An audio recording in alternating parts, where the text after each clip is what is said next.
Rád by som vás privítal v tretej časti videomagazínu RC Portál, no bohužiaľ tomu tak nie je. Aj napriek našej obrovskej snahe dotiahnuť tento diel do úspešného konca sa nám to nepodarilo. Dôvodmi, prečo sa tak stalo, by sme vás nechceli zaťažovať a rozhodli sme sa tento diel odložiť na dobu neurčitú, ale mám pre vás aj napriek tomu dve dobré správy. Tou prvou je, že už teraz máme natočený ďalší diel videomagazínu RC Portál, ktorý bude venovaný úplným začiatočníkom, pilotom lietadiel, kde si na začiatočníckom sete Alfa 139 ukážeme a popíšeme základné komponenty a budeme sa snažiť zodpovedať základné otázky, ktoré sú často kladené začiatočníkmi.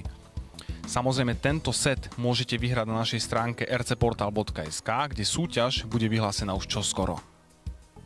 A ďalšou dobrou správou poteším hlavne tých, ktorí sa prihlásili do súťaže o celokompozitový model Mustang Thunder s motorom Maxi, pretože žrebovanie prebehne aj napriek neúspešnej realizácii tohto dielu.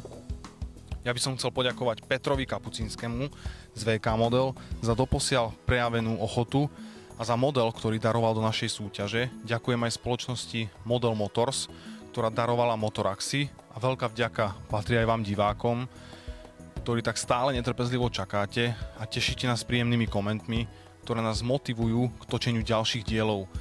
Ja už nebudem zdržiavať a poďme teda žrebovať. Máme tu aktuálnu databázu prihlásených užívateľov našej súťaže a začínam žrebovať. Zastavujem žrebovanie.